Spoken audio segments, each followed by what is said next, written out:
Today on Cool Cars with Chris, Courage joins us back after his long road trip up to Sacramento, where he had a chance to rent a Silverado EV RST with 750 horsepower. You'll hear that story. Plus, we talk about a little bit behind the scenes of what it's like being a YouTuber, creating content. And of course, what does it actually cost to charge up that Silverado EV? You'll find out what he actually paid. All that and more on this episode. Let's go.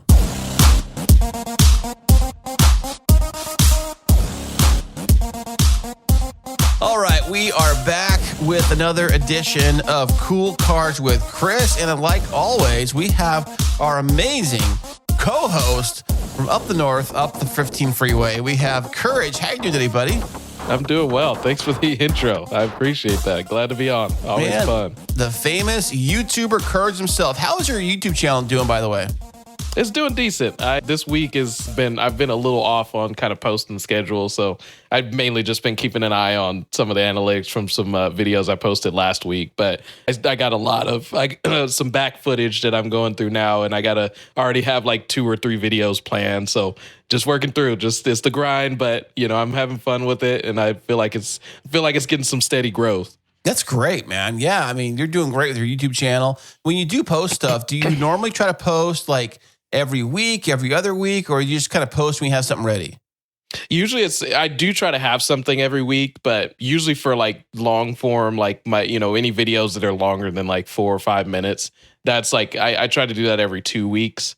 And then sprinkled in there, I do, I'll have shorts. I'll have a couple of shorts either throughout the week or like every week I'll get a short out. So I kind of mix it up with that because the short content I can, more quickly build that out and put that together. The long form content is usually centered around, say, like a specific situation. So I like to take a little bit more time with that. But that's been kind of the cadence, is like a long video every 2 weeks, and then every week kind of have a short that kind of goes along with it. Do you use those shorts for Instagram Reels too? Like crossover? I tried doing that initially, but I just felt that I had to adapt them differently for like each platform, which is interesting. Like there's only a few as of late that I've like kind of directly taken, say I've done it for YouTube and then I posted it exactly the same for Instagram. I just noticed that like the type of content that I do with my YouTube video, my YouTube shorts, which is usually around like a topic, say like a car company's history or like random facts about, Ferrari or Lamborghini or Chevy and comparisons and things like that, or is just a little more tailored to YouTube the way that I do it. My Instagram is a little bit more of just like kind of highlights, particularly with the end and like, doing highlight shots and cool little reels and things like that.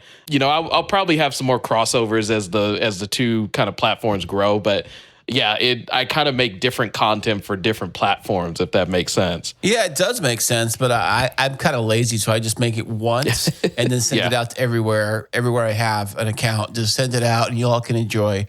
And it works for some people. I don't say that like my way is at all correct. Like it works for some people to have that just, this is my content and you can find it on these different sources.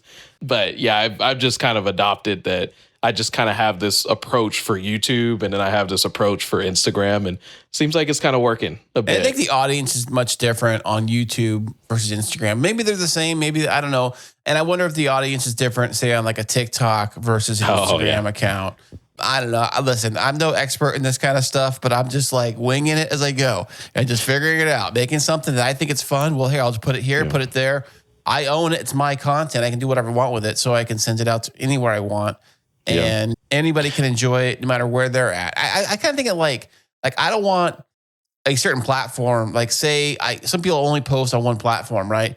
But what if I don't have that platform? Say I don't have TikTok or whatever. So you're going to deprive me of watching your cool stuff by keeping it only on TikTok? Why don't you share it on Instagram or even YouTube or whatever? So I don't know, TikTok's an interesting one, though. I've been hearing a lot more buzz about TikTok and particularly how it's quote unquote algorithm works. You know, one guy that I know that does marketing for a big like off-road company, he says that they transitioned to doing TikTok like about a year ago. And the thing about it is that it's a lot more randomly generated in terms of the content that it pushes.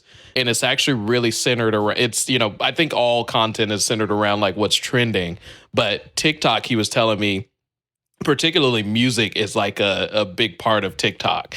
Like certain songs will start to just become like the wave on TikTok. And once you kind of clue into like what's the trending music and you build things around that, that's how all of a sudden your content starts just getting pushed out heavily to a lot of different types of people and kind of helps your overall kind of profile grow. Again, I don't know this Instagram firsthand. does that too. Instagram's got the trending songs. You can look up what's trending or whatever. And when I put music to stuff on Instagram, I just look at whatever's trending. I'm like, hey, that sounds cool. I'll use that or whatever. Well, I'll find something I like. But if something's trending, it's kind of cool. It's like, I'll toss it in there or whatever. Yeah. And honestly, though, dude, when I look at my phone's on silent. So I really rarely hear any of the songs and stuff that are posted on anything unless I like unless it's like a reel that where someone's talking or something's actually happening where I actually got to hear whatever it is. Then I guess I'll hear it. But for the most part, I think most people keep their phone on silent. Do you keep your phone on silent?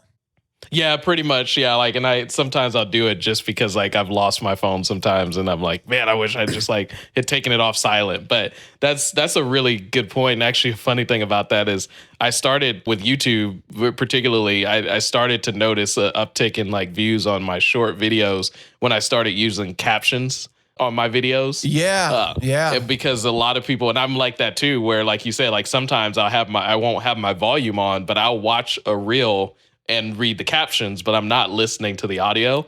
And I noticed that once I started doing that I was getting more views because it's that group of people that maybe just as when they're watching or whatever, like they're not listening to the sound, but they can still engage with it because they can read the captions. That reminds me, I gotta start doing that. The last 2 reels I made, I put out there, I did not put any captions on there. I don't think I did. So I just put them up so quickly. I just record them and throw them up so quickly. I don't even think about that kind of stuff. So it's another like thing you got to think about when you start posting content. Like you have this entire checklist of things. Like first you got to like record the whatever it is. You got to record that. And then you got to like think about, well, how's this going to like be? Is it going to be like in this format or that format? All the different filters you might use or any kind of like audio compression sounds or any kind of sound stuff you're going to use.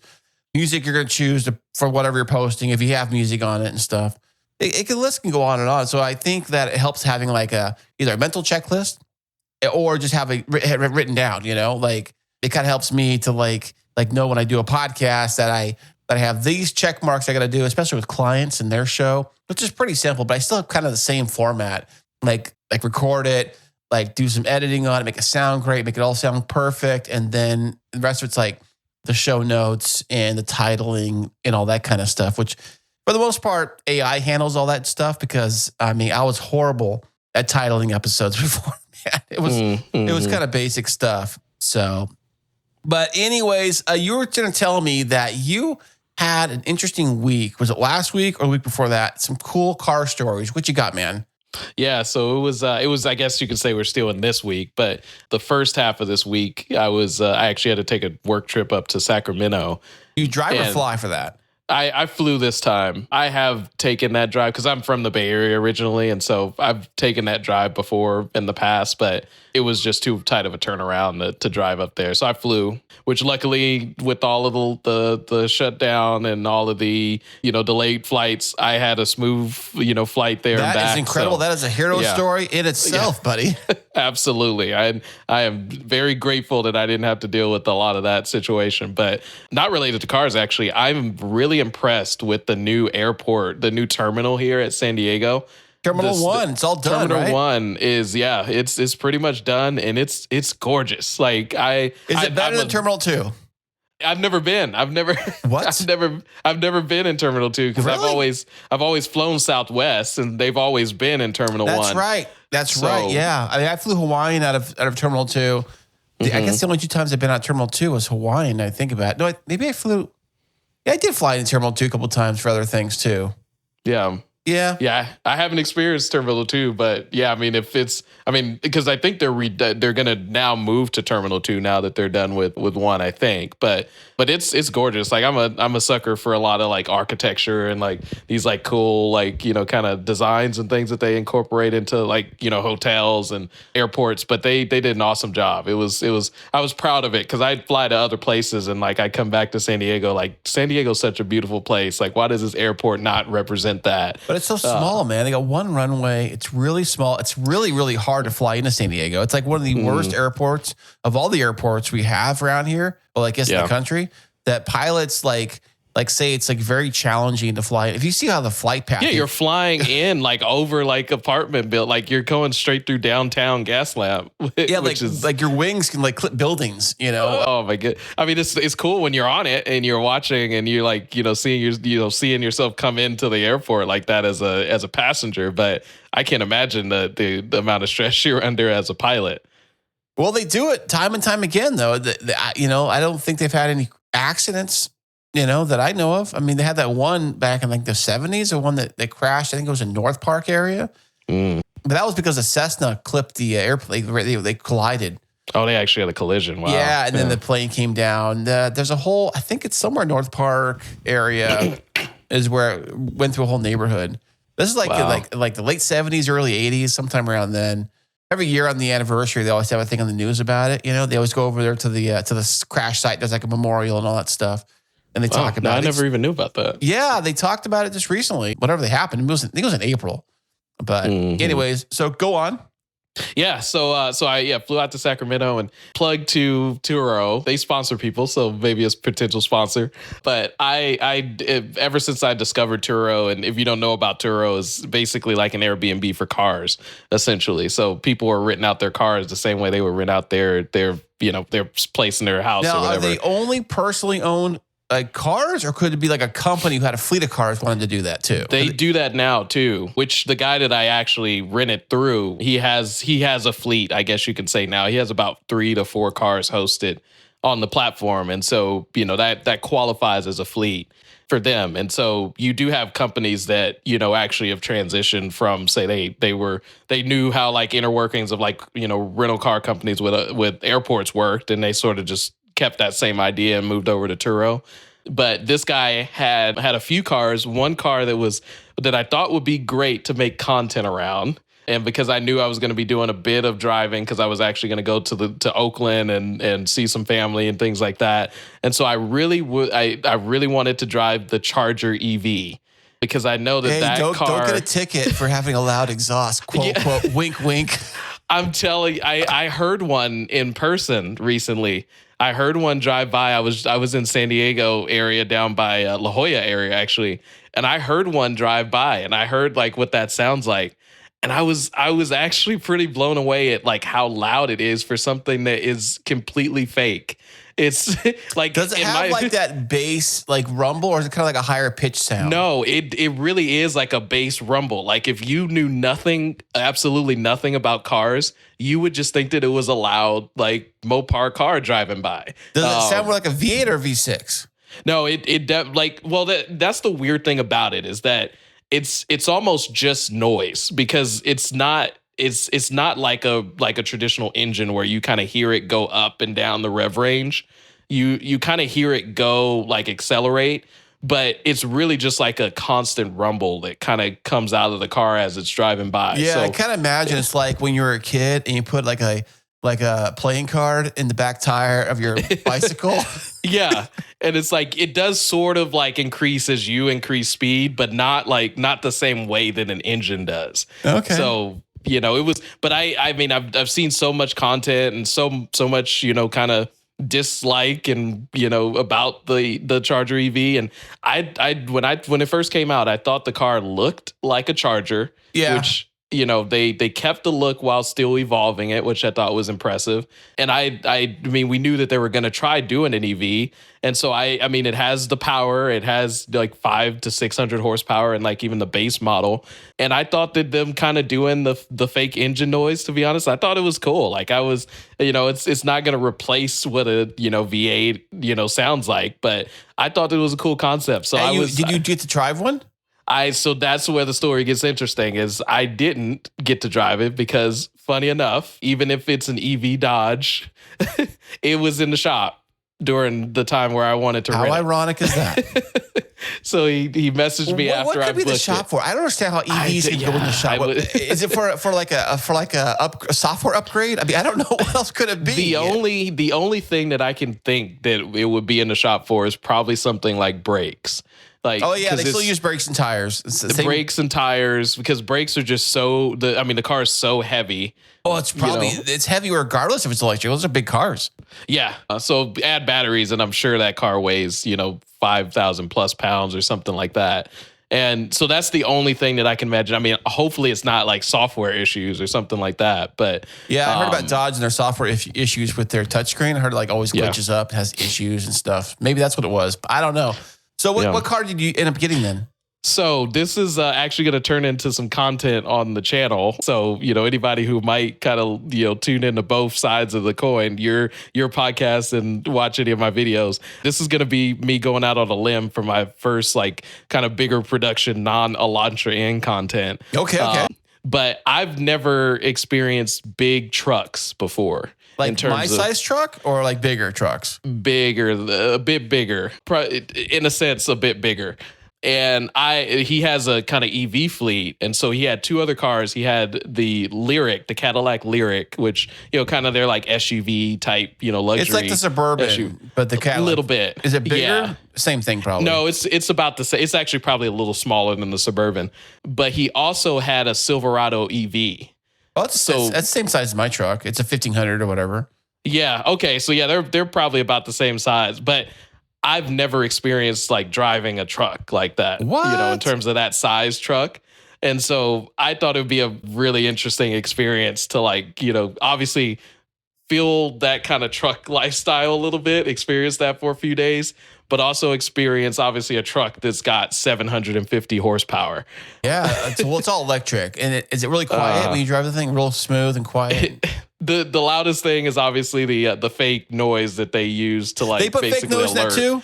It has fake noise, and you can actually adjust it in the menus. It has different ones that you can turn it off completely, but it always plays it outside because it's the whole EV regulation where because EVs don't make noise, you hear the whirring noise from the outside, but you hear it really loud on the inside. I always hear a Tesla with that whirling noise, and I thought there's something. I thought those things make noise. Those things got a bad engine. Those motors sound horrible. Yeah, no, that's all fake noise, but it's really for the safety of the people because you don't hear an EV creeping up. You might over a kid. Yeah, you might hear some pebbles and getting caught in the tires or something, but you usually don't really hear them as they're approaching. So that's really the loudest thing that you hear from it. But again, you're talking a truck that weighs 7,000 pounds or something like that. And it has 750 horsepower, and all you hear is that whirring noise is an interesting experience. But I had a chance to try it out. I my work meeting was kind of 2 days, Tuesday and Wednesday. But in between on Tuesday evening, I actually drove it 90 miles, actually 180 miles both ways from Sacramento to Oakland. Got a chance to experience Super Cruise and, just experience what it's like being on the highway long term with the truck and overall just, kind of got a little test drive with it in a sense, or a long term test drive with it. I wonder if their EV truck is based on the regular truck or is it a whole new platform and chassis? I know the F-150's Lightning is completely different versus my truck. It's a completely different on different suspension. They use leaf springs in the back. They use some kind of coil springs in the back of the EV and leaf springs in regular trucks. Most use leaf springs in the back. So I wonder if the suspension on that is different than the regular truck. I would err on the side that it is because it's actually on a similar platform as the Hummer EV. And, that truck's even more massive than the Silverado EV, just in width and whatnot. But yeah, I would err on the side of it being its own platform. Did it have the crew cab or a single cab or what kind of cab configuration was it? So, because crew cab means it just has the front and the back seats. And four doors. Four full doors. So big doors. Not I think Chevy had a mini door one. They had it was the front 2 doors were normal size, but the ones in the back seat were like kind of like half size doors. Was it like that or full size doors? No, it's full on. Yeah, it's a full on crew cab. And that shows my nature of not knowing a lot about trucks. But yeah, it was a full crew cab. I mean, and the back seat is huge. Oh yeah. So much space in the back seat. It is if you're coming from something smaller, like when I came from my other pickup truck into my first F-150, which is like the one I have now, and it had the back seat. Like this is like a freaking limo back here. Yeah. It's like so much space back here. So it was really, really, and it was so hard to like figure out how to navigate how to park the thing. I'm assuming yours had like parking assist, all of the cameras, cameras and all that. My other truck didn't have any of that. It didn't have a backup camera or sensors. My other F-150, it was the same size as the one I have now. And so I'd use my mirrors and look over my shoulder and look back, in the back seat and all that stuff. But I can't even picture what that would, the amount of anxiety I would have, obviously this being the first truck experience, but not having all of that tech, even parking next, like just parallel parking and getting close to the curb it was tough. And it has a side camera. So it like shows you where your wheel placement is. Does it do the automatic parallel parking like some of these fancy cars do?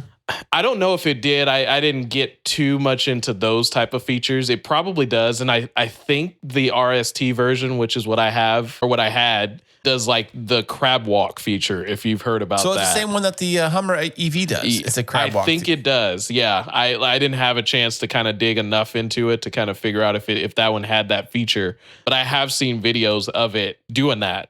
And so you could actually kind of use that crab walk feature to kind of help you get into parking, spots too. But I don't know if any of those models have like a full parking, like full on like parking assist to get you in the spot. It might, but I didn't use it if it does have that feature. Well, you drove for 2 days, you said? Yeah, so I picked it up Monday evening, kind of late. I did a little bit of driving that evening. Yeah, drove it the almost 200 miles on Tuesday, and then Wednesday did a few little things after my work meeting before the flight. So it's 2.5 days. Okay, the question I have, and the audience probably has, is how did you charge it? How long did it take? And is it compatible with like the standard like Tesla charging ports? Good question. So I did have to charge it because when I got back from Oakland, I was on like 20%. Give or take. Dude, that gave me anxiety range so bad. Dude. Yeah. I got the range anxiety. Like I thought that the range anxiety wouldn't be as much of a thing with a truck that has actually a 400-mile like range at fully, being fully charged. A gas tank, dude. It's like a high estimate. Exactly. Yeah. It depends on how you're driving. And, and obviously, I put my foot down a few times on some straight roads. Of course you did, man. I would have done that. Had to experience it. And so, you're obviously, now depleting that a lot more than the EPA rating for its overall kind of, distance rating. But I did have to charge it the last day. And that was an interesting experience because I went to an EVGo spot because I just didn't have any Tesla superchargers around. I think that he included a Tesla adapter.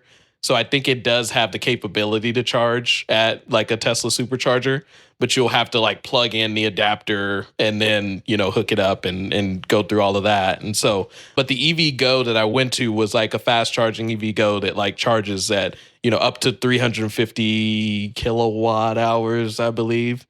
Well, you're the solar dude. So I might get roasted too because it's just the rate that ultimately it can charge up. Like there's just different ratings. That's pretty much as high as you. And you got to pay more for that. I would think. And this is where I was actually pretty surprised because there was a Best Buy across, and so I knew it was going to take about like it. It actually said to go fully charged. It was actually going to take because I got there at 240, 250. And it said it would take until 4:05 to fully charge all the way to 100% from 20%. And the interesting about that is because I think we talked about it a while back on the EV podcast was they recommend you don't charge up to 100% all all the time. Hey, it's not your car, dude. It's not your car. I charge that thing up, give me a full tank. Yeah. Or a full charge. What do you call it? You top off and you try to not sprinkle a little bit of gas. Yeah, like I'm kind of the same way. But I to charge up to 80% really only took about like 25 minutes or so. Now you have to sit in the car while it's happening, or can you leave? No, you can leave. I hung out for a little bit just to make sure and kind of look at the rate and see how much, which it didn't. It starts out kind of charging and it only does about like 150 to about 200 kilowatt hours of charge rate. And then as it like starts to the conditioners start to come on, that's when the charge rate starts to get closer to that 350, that maximum charging speed. But so that extra 20% after 80% is what takes the longest, because at that point, I believe, is when it limits how much charge rate it's going to charge at. I heard Elon Musk say something about that a long time ago. He was saying about batteries, how batteries work when they do charge, especially EVs, his Tesla and all that, was that he compared it to an empty parking lot. He says, if there's an empty parking lot with a few cars in there, you can whip in there and get a space very easily. Yeah. But when the parking lot's fuller and cars trickle in there, they're circling around trying to find a parking spot. I guess the electrons or whatever that are filling up the battery kind of they're like trying to find, like this, like what cells need more charge and balancing it all. And right. So I think when it's empty, it's just easier to flood it all up with whatever they do, and then it becomes tighter towards the last, like you said, 80% when it hits 80%, last 20%. 20%. When it hits 80% to 20%. Is when it starts getting tighter to fill those little spots or whatever. Which that's interesting. Yeah, it does make sense, I guess. So you filled it up and then you brought it back. Now, when you take the car back, do they have to like check off at what battery percentage it is when you leave? So when you bring it back, you have to bring it back at the exact same juice level like you do in a rental car? Yeah, so it's a bit similar. One thing I wanted to add real quick on the charging side of it was the cost, which was how much was it? So it was to go from 20% to 80-ish% was $65. Holy crap! And that blew me away. Holy crap! I'm like, yes, that's maybe cheaper than it would cost to fill up gasoline. Okay, in a so big truck, if you were to compare, like, okay, so you have to figure out convert it into gasoline, for example. So let's just say, if you could, I don't know if we can figure this out, but let's just say we could figure out how many gallons of gas you think that was you put in the tank. Even though it wasn't gallons, it was, electricity. But how many, like if you compare it to gallons, so I can figure out gas price wise. Well, let's do this. How do you know like the fuel capacity of your truck? Yes, I do. And I have the Big Daddy tank that came as an extra add-on to the thing. So my older F-150 had a 26 gallon tank. Oh, wow. Shoot. Okay. Same engine. What's yours? The new one I have has 36. Oh my goodness, that's crazy. And I never, ever take it to empty. Never. I've never taken it empty. Come close going to Vegas, I got down to quarter tank, and that's close I ever got to like empty. But I've always had it like at half a tank, I fill up. I just fill up at half a tank. And and at that price, that when I fill up half a tank, it depends on the price of gas, of course, but it could be about $70, $80. Yeah. Well, let's play a very unique scenario that you're one of those like I know my car type people, and you run yourself down to E pretty much, and then you're like, okay, well I'm just gonna go and fill up completely. I did a little calculation right on the side real quick. Okay. So call it 30. You said 36 gallons. Yes, that's right? My truck. My truck is 36 gallon. And let's call it maybe, I'm being conservative, but probably like what, $5.60 a gallon maybe would. No, it's like $5 a gallon. Depends. Let's do that, because it was actually a pretty crazy number when I mean it's probably not going to be. Oh, come on, man. I know this. I mean, I think the thing is too. I never feel it. It just feels easier on the wallet when you fill it from half. I know, 100%. Yeah, your mind is thinking of it a lot different. Even though theoretically in the long run it's all the same, really. But yeah. So let's say equivalent to equivalent. That was $65, and I guess it's weird too because it wasn't from E on the chart, the Silverado EV either. But let's just call that was maybe $100 if like you really just you were all the way at 2% and you charged all the way to 100%. You'll tack on another $20-$30. For iCalculator right now, which a 36 gallon tank at $5 a gallon, $180. Yeah, I figured that much. I figured that much. But also, you said how far of range could that vehicle quote unquote do if it was all ideal? Yeah, I mean, if it was ideal situation, and it was ideal. What did it say? 400 mile range. 400. Yeah. Okay. My truck same thing says 600-mile range. Yeah. So I can go another 200 miles in theory. So you got to figure and that. You're most likely going to probably get a lot closer to that in your truck than you will in an EV. Okay. So, well, yeah, I mean, so it's kind of than the max. Yeah. So it might come pretty close, maybe. Yeah. Yeah. I mean, that was just super. That blew me away because I was not expecting that. And it's weird too because the rate actually fluctuates as the charging rate ramps up. And so initially it was actually projecting it was going to be like $5 or $6, $7, $10, something like that. And that was when I left and went into the store. And so when I came back, the screen, it like went to sleep on the charger. And so I, go on and I'm like, okay, let's see what the rate's at or what the capacity's at. And I look and I see it's like around $59. And I'm like, what? Like that? Well, first of all, that escalated quickly. And two, I was like, okay, well, obviously this is still maybe saving you a little bit more than you would with gas, It but might. not a whole lot. It might. And maybe not a lot because they could add those extra 200 miles that I get on my truck, add those into what it would cost you to fill up and give yourself an extra 200 miles worth of charge, which would be half a thing, right? Because they said it's half a battery because you said they have 400 miles of range. Yeah. So half of that would be 200 miles. Add the 200 miles to that. So it'd be half of whatever full charge would be. Add that on top of the charge. So you're probably about 120, 150, maybe, I'm guessing. I mean, if you want to compare apples to apples here. Yeah. Mm-hmm.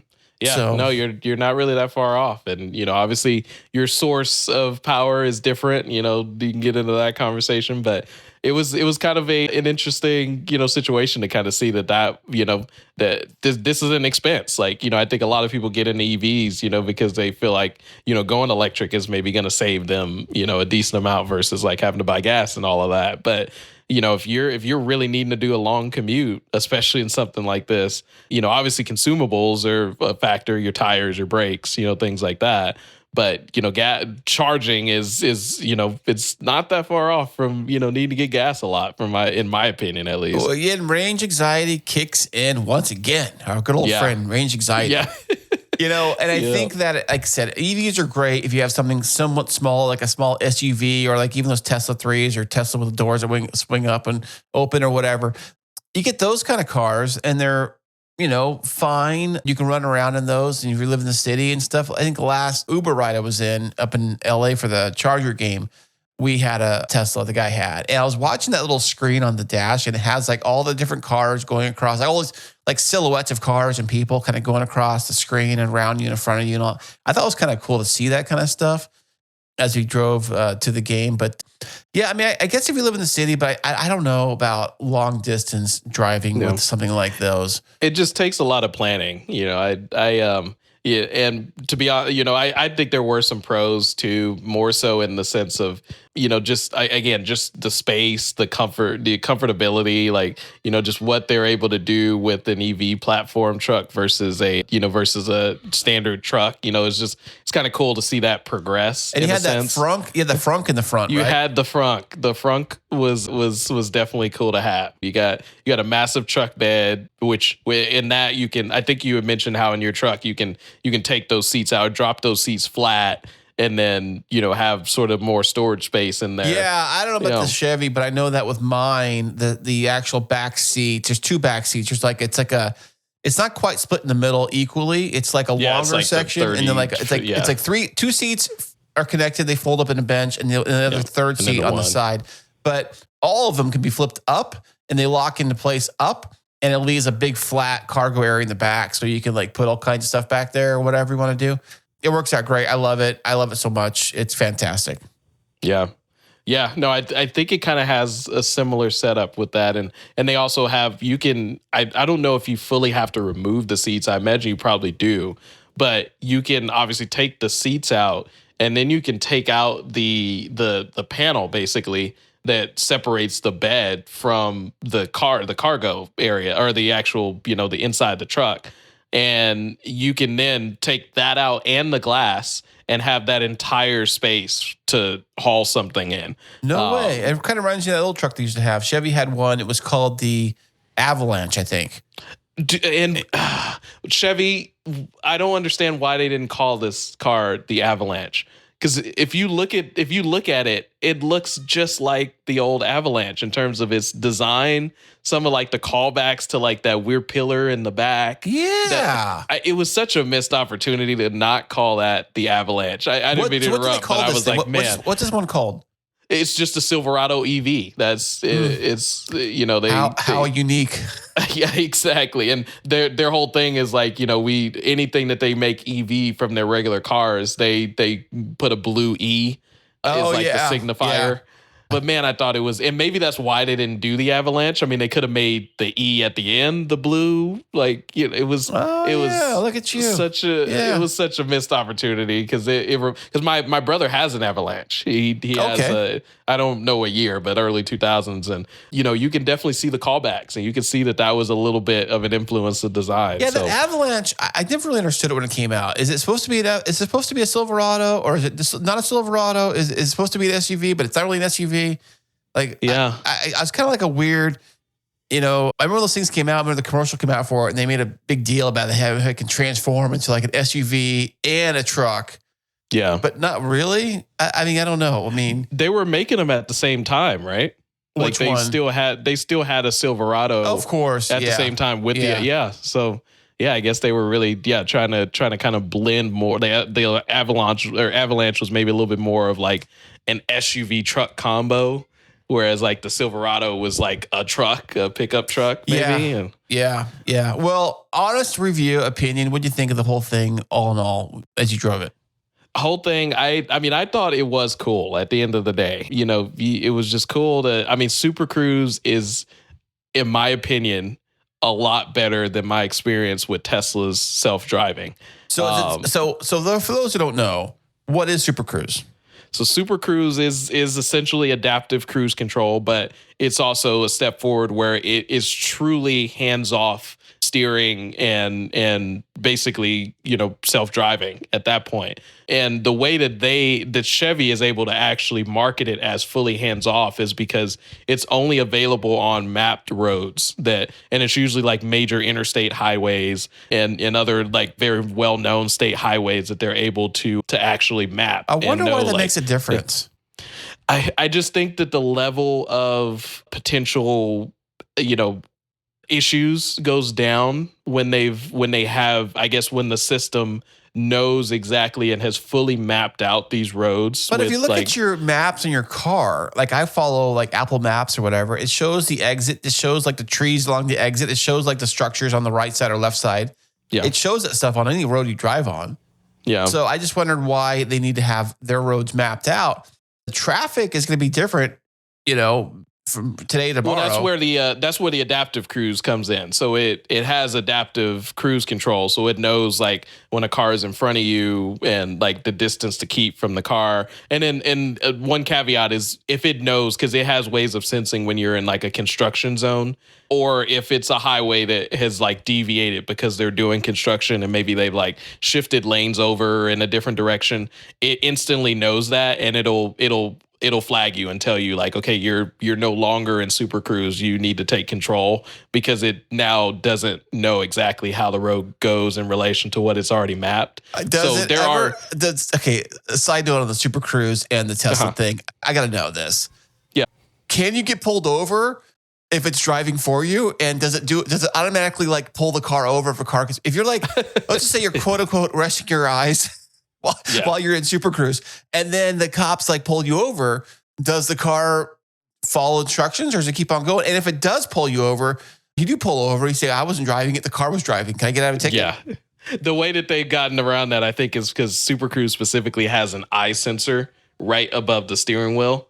And it gives you a little bit of time to, maybe look in another direction, or if you were looking down briefly, like it's not going to instantly kick you out. I felt like with Tesla self-drive, like it'll give you an alert. And if you don't grab the wheel or like do what you have to do, the prompt within like a second or two, it's like yelling at you. And if you do that enough times, it'll just kick you out of self-driving for like a certain period of time, which I thought was ridiculous. But with Super Cruise, it's always monitoring your eyes.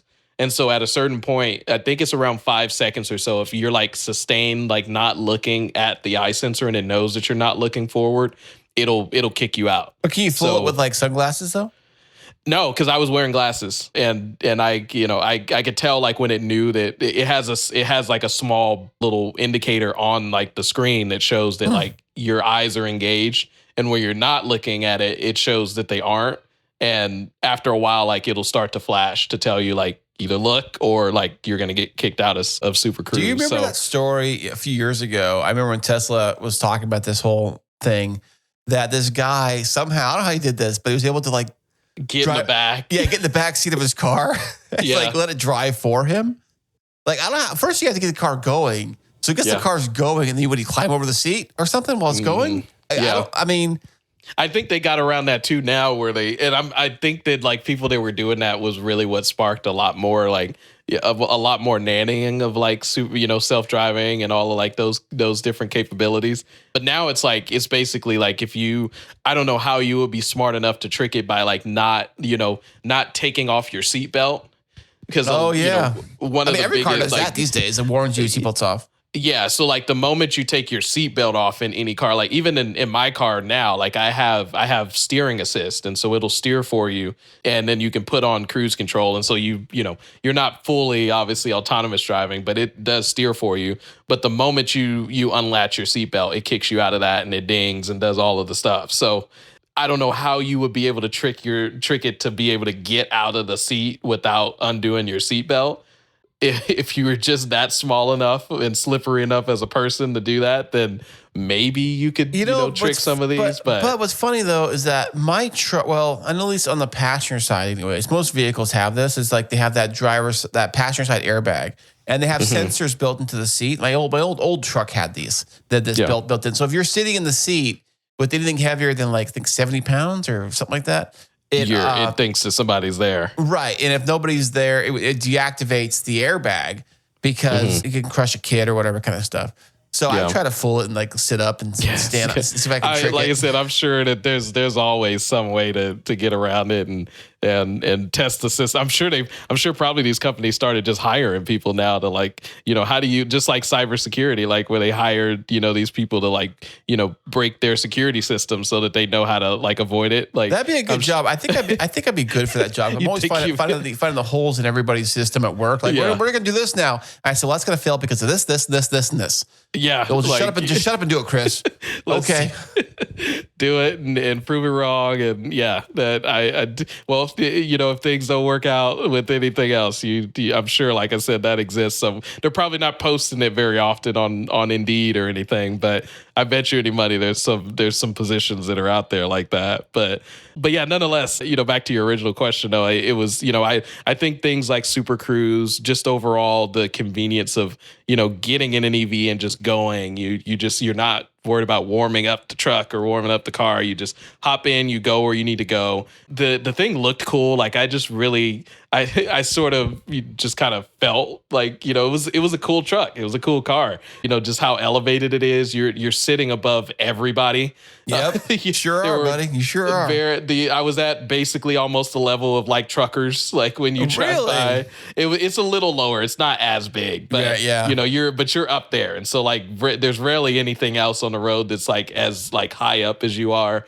The torque is just, the very interesting thing about it is because it's so heavy, you do get initial kick the same way you do with normal EVs, but it tapers off kind of quickly because it's just so much weight that's being moved. But it's still enough instant torque for you to, like, any passing situation that you need to get in with this huge truck, you can normally just do it. Like, you just put your foot down and you're away from whatever situation you were trying to get away from. Does it have any, like my truck, I was thinking when you said that, but my truck, I've got like 6 or 5 different driving modes. Does it have any driving modes at all in this thing, or is it all standard, just drive? No, so it does. It has like your sort of like major drive modes, like off-road, snow, like different things like that. But you actually can make a custom mode that alters your throttle response. Obviously, your amount of like torque in your motor and how it responds, your steering, and then your suspension. And usually, there's like a touring. there's a normal, and there's a sport for like those 3 settings. And I actually I didn't realize for a while that I was actually in sport suspension. And I didn't really like how that was felt it really in tough a big or truck. something? There were certain roads that I drove down like, this is way more tough, way more, bumpy than it needs to be. And when I figured out like that I was in sport, I was like, okay, let's put suspension in touring. Let's, keep the steering in middle road. And then obviously I kept the torque, at full kind of sport mode. But you do have modes. You can switch them up. It still sort of drives truck-ish. Like it's, when you are on still some bumpier roads and things, like it sways a bit, but it's also a little stiff, like in certain spots where you would, if you were in like a big like Cadillac SUV, you would probably soak up those bumps maybe a little bit more than the truck does. But it wasn't like a deal breaker. I'm used to kind of, harsh ride in a sense. So that's not a deal breaker for me. It might be for other people. But, the biggest con, we talked about it, was the range anxiety. I just am not still on the camp of just what it takes to kind of live with an EV. It's still just a lot of adjusting versus like a, so you wouldn't gas buy one, power you're saying, car. if you want, It's an interesting situation too, because I would consider it if I knew that I was doing some light towing with it. Oh, dude, talk about range anxiety. That towing's got to kill. But that's why I say light. Yeah, that's why I say light. Like I wouldn't be taking this like, even I wouldn't be taking it, say if I live here in San Diego, like, towing a car out to like, Chuckwalla out in like Central California. Like I probably wouldn't even do anything like that. I wonder if anybody really does. People who have Lightnings or even the Rivians or whatever. I've seen people with Teslas with tow hooks on them and stuff too. But are they actually using it for that? Well, I think it's like options. Like I have my 4-wheel drive my truck. I rarely never use it, right? And I have a tow package in my truck, never really use it. But if I had to, I could, And I think that's what it comes down to, is like having the ability and the capability to use it, even though you don't use it, to be able to use it in case you do need to use it. Yeah. And that's kind of where I'm at, is that it would be cool to have it to use, like if I was just, for some light towing that's more local within like 100 miles or so of where I live, and, just needed that for that reason. You can still use it as just like a great, just like transport vehicle, because it's just so roomy.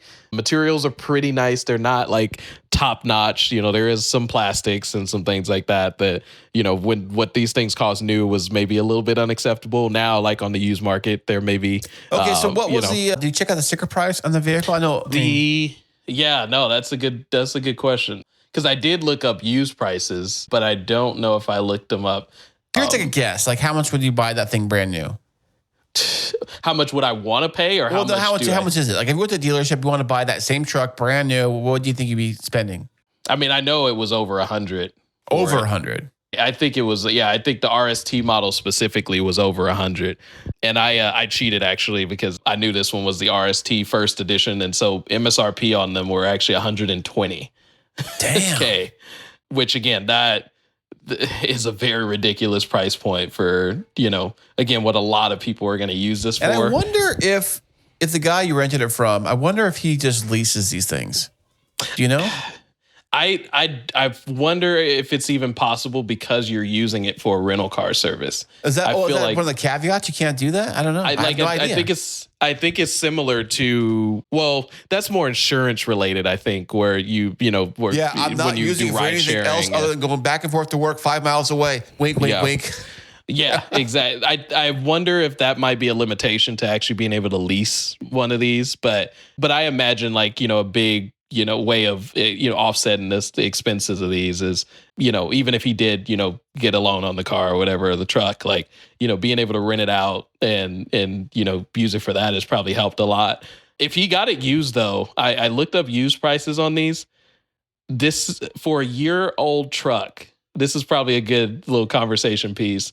How much do you think is depreciated in 1 year? Well, it depends on the mileage, I would think. I mean, okay, in a standard year, most cars do like 10 to 15, maybe 15,000, maybe a year. Let's call it 10,000. Like if it did, like, just say average is like 10 to 12.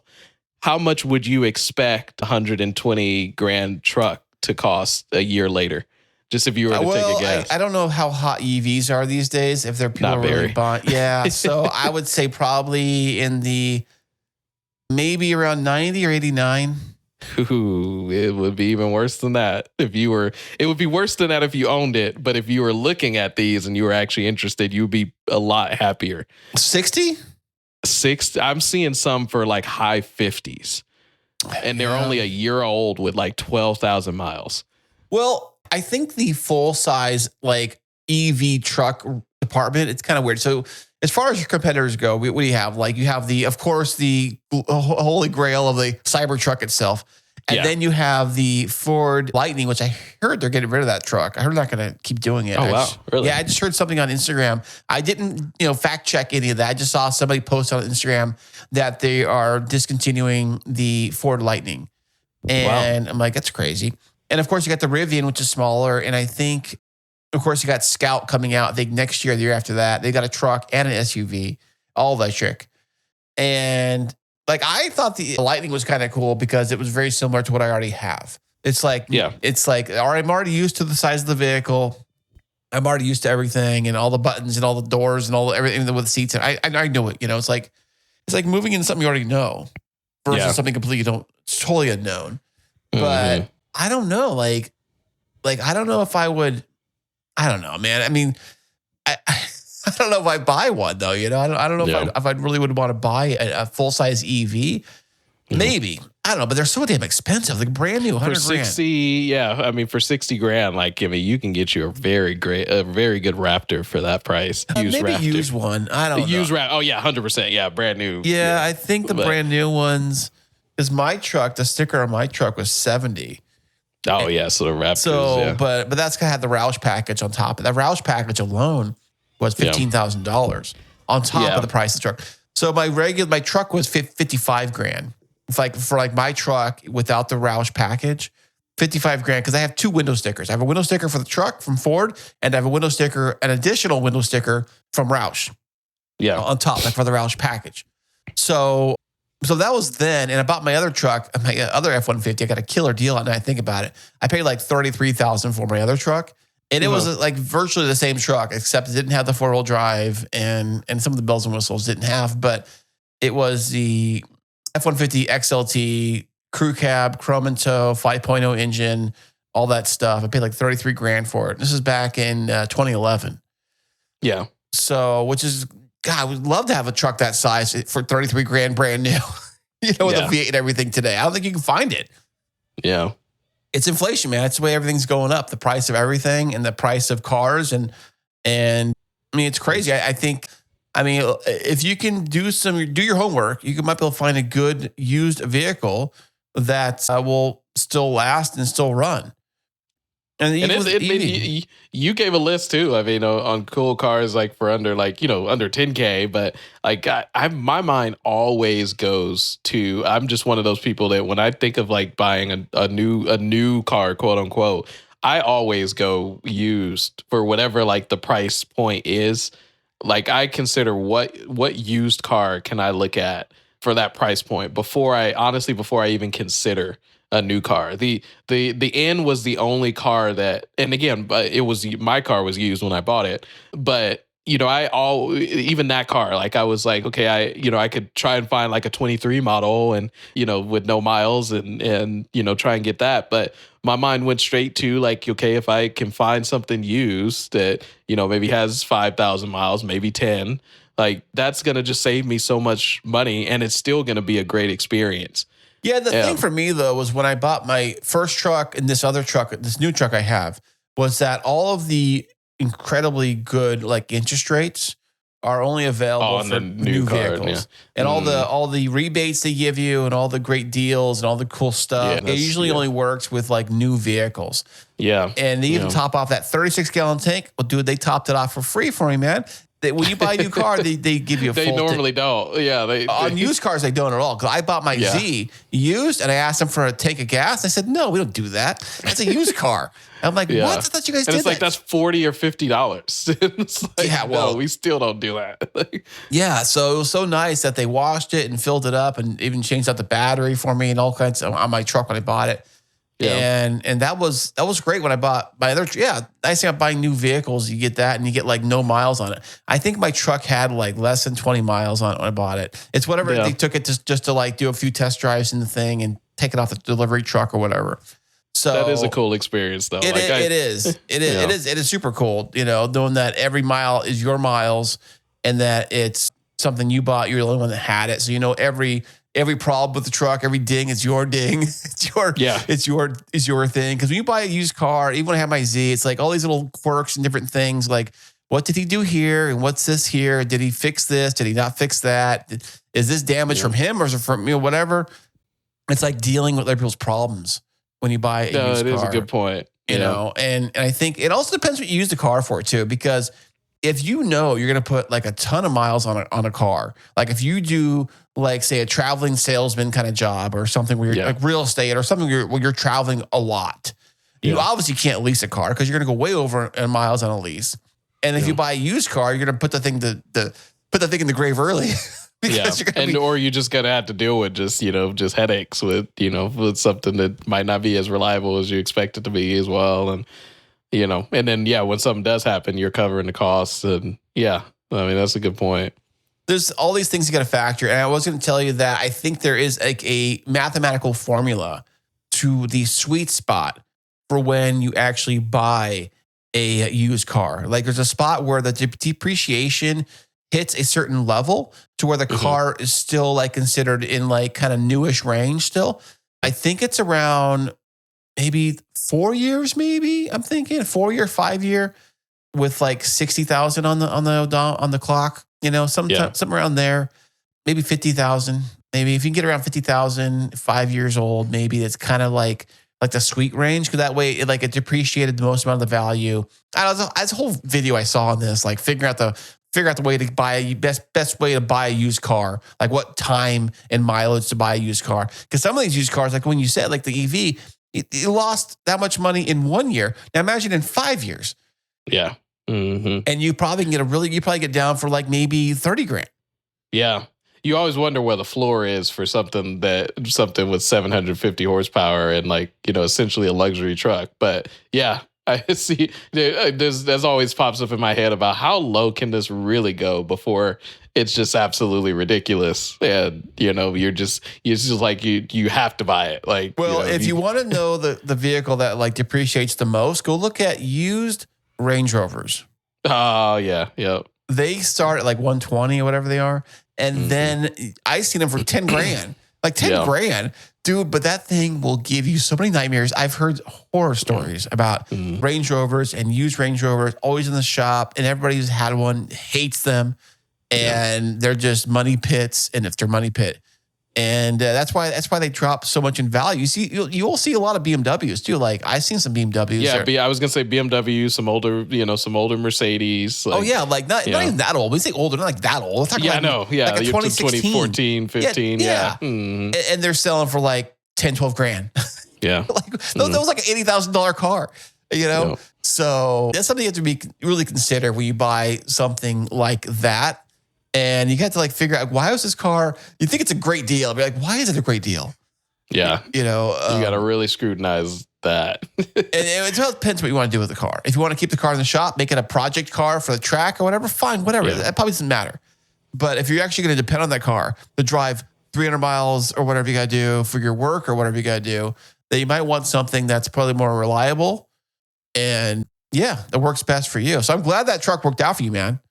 Yeah, no, I had fun with it for sure. It was a cool experience, and I just kind of gotten a new found interest in kind of the truck lifestyle a little bit, and down the road I've always said it like there'll be a use for it, or something like that. But we'll see if that time comes, if it would be an EV truck or whether I'd, like I said, be getting a Raptor or something. Dude, you gotta get a Gen 1 Raptor. Yeah. If you can find one. The thing about my truck, what I kind of hate still even today, is parking. I hate parking my truck because you can't. No, I got to back it in every spot I go into. It's not because I'm trying to show off. It's not because I'm trying to be cool. It's because the way the wheels are in the front, the steering wheels are in the front. So when you back into a tight spot, you're pivoting the rear of the vehicle in a tight maneuver. That's why forklifts, when you go to like warehouses, the forklifts, the steering is always in the rear. It's in the back, yeah. Right. So they can pivot in tight little spots. And so people get mad. Like, why are you backing the truck in? Because you literally can't nose it in at this approach. You can't unless I swing really, really wide, and there's not enough space to swing really, really wide. So I have to back it in. So I do it. I back in it all the time. Did you have problems when you drove that thing? We have problems parking it? No, not really. The one time where I was in downtown because I was grabbing a quick breakfast, and this is just a downtown issue mainly, but I did have to parallel park, and it's on a busy one-way street where there's a bunch of people still coming actively while you're trying to park. And so I when I saw the spot, because I knew I was there weren't a lot, I had to kind of go in a bit, nose first, but not fully, because I knew I wasn't going to be able to park it that way, but to allow the cars behind me to go past.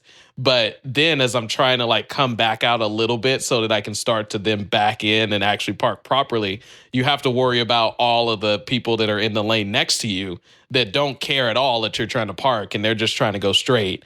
And at the whole time while you're trying to do this, the sensors in the car are telling you that there's an approaching car coming. Watch out. Ding, ding, ding, so ding. You're getting dings, and your seat actually vibrates while you're doing this too. And so you're trying to ignore all of that because it's I know that that's happening, but I need to go out so I can come back in and park. And so once I actually was able to angle it properly and come in, the cameras just help it so much to be able to get the right angle. You get the whole trajectory line in the rear view and everything. And so really, I don't think it would be an issue in a normal situation, but on a one-way street in downtown Sacramento was a stressful situation. Well, what I've been doing is we're in a busy parking lot, and I'm pulling up to a spot that I'm going to back in. I got to swing out to the left so I can back in behind me, right?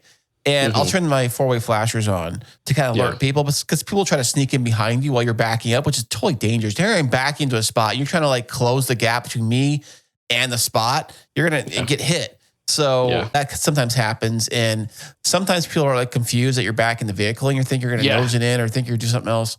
So you kind of have to figure this out. I try to park away from other cars. And if I see a spot that looks too small, I'm I don't think I want that spot, So I would just pass on that spot, from time to time. So it's a challenge. And I'm sure places like Texas or Oklahoma that have I'm sure lots of land and lots of places to park and stuff. I'm sure they don't no problem at all. But out here in the city, you're dealing with some silly, city spots. Although I did see raptors in New York City. Yeah. Physically in New York City, parked on the side, like you said, parallel park like you did, in the side of these one-way streets. They were parked there. And I had to take a picture. I couldn't believe it. I saw a full-size Gen 3 or Gen 2 or 3 Raptor, the newer ones, parked in New York City on those one-way streets, the tiny little streets, parked on the side there. I was like, look, check this out. They drive those trucks down here. They park them down here. Check that out. Yeah. That's a feat right there for sure. Because like I said, it can be done, and now with the modern tech, it can make it a lot easier than it would have been in the past. But it's something to get used to. I get so frustrated though when you mentioned when you're in a parking garage or you're just in a parking lot and you have somebody that's because I always back in even with my car just because it's just habit. That's just the car guy in me, I guess you could say. But there's you get those people that are always just right on you. And that it's going to be an issue when you actually find a spot, because they're going to be when you actually go to reverse in, they're going to be too close, and they're not going to understand that you're backing in. They're going to think you're doing something else. I've tried to now, like you said, put your flashers on to let people know that you're looking for a spot, so they know to maybe ease up and give you some space. But that's one of my biggest frustrations is people that are just in a rush in a parking garage or a parking lot. And, they just want to be on you. And then they get angry when now you're trying to when they have to wait for you now, or have to even back up a little bit so you can get into a spot. And to your point, you try and maybe park away and give people their space and everything. But just a pet peeve of mine, if you're in parking lots, just chill. We're all going to find a spot eventually. Right. Don't get road rage, and people, that happens all the time, man. So it's one of those things. But so the experience you went on out there for work and rented the car, you said some footage for your YouTube channel? I did. Yeah. I got a decent amount. Yeah. Some good camera shots. couple drone shots actually, and it's really cool. Like I wanted to just a little heads up of the potential screenshot or this thumbnail is I found this like sort of industrial area. I think it was like maybe a refinery or something out there that in the evening where it had like sort of the smoke billowing out of like the chimneys and everything. And it's this cool shot that I got with my drone with the Silverado EV next to kind of like the oil refinery with like all of like the smoke coming out. And I thought it was maybe a nice contrast a little bit. I would say, yeah, definitely for sure. But yeah, got some great footage. I'll probably have to do some voiceover stuff to kind of collaborate everything in terms of my thoughts overall. But yeah, I'm excited to pull something together. Is it going to be like spread across multiple videos, just one? No, it'll just be a single video. And like I said, it'll be an experiment with the channel because, you know, when you change up anything with your, you know, natural flow with YouTube, it really depends on how well it's received. So, you know, because it's going to be so different from like my last run of content over the last couple of months, I have no idea how it's going to perform really. But I want to give it a shot because, you know, I don't necessarily want to start getting into like full on car reviews. But I want to have like that flexibility to every once in a while kind of throw in, say, a test driving experience or, you know, maybe share an experience with driving like, you know, a friend's car. Like my friend has an S15 Silvia and he's talked about kind of having a little video just driving his car and things like that. And so, you know, just here and there, I want to have the flexibility to say like change up the car of the channel and talk about something different. But I still, obviously, the core right now is the end content. And so, like I said, taking a little bit of a risk, but I think it'll be fun. You know, at the end of the day, you just kind of have to do things, see how it's received, and just keep moving. So I'm excited. That's fantastic. Well, Courage, I want to thank you once again for stopping by the CCC studios, as we call it around here. Yeah. And always a pleasure to be on. Man, this has been fantastic. And once again, can you tell everybody where they can find you and your YouTube channel? Yeah. Oh, thanks for the plug. Yeah. If you search up the Driven Dad, the Driven Dad 22 will take you right there. But Driven Dad is the YouTube channel and also on Instagram. Like I said, a lot of Elantra content, but some other stuff on different brands and just facts and things like that. So feel free to check it out. Fantastic. And you listening at home, don't forget to check out coolcarswithchris.com. Subscribe to this show. And if you could, it'd be so awesome if you could leave a rating and review. Hopefully it's a 5-star. You know we're worth it. Come on now. And until next time, I will catch you later.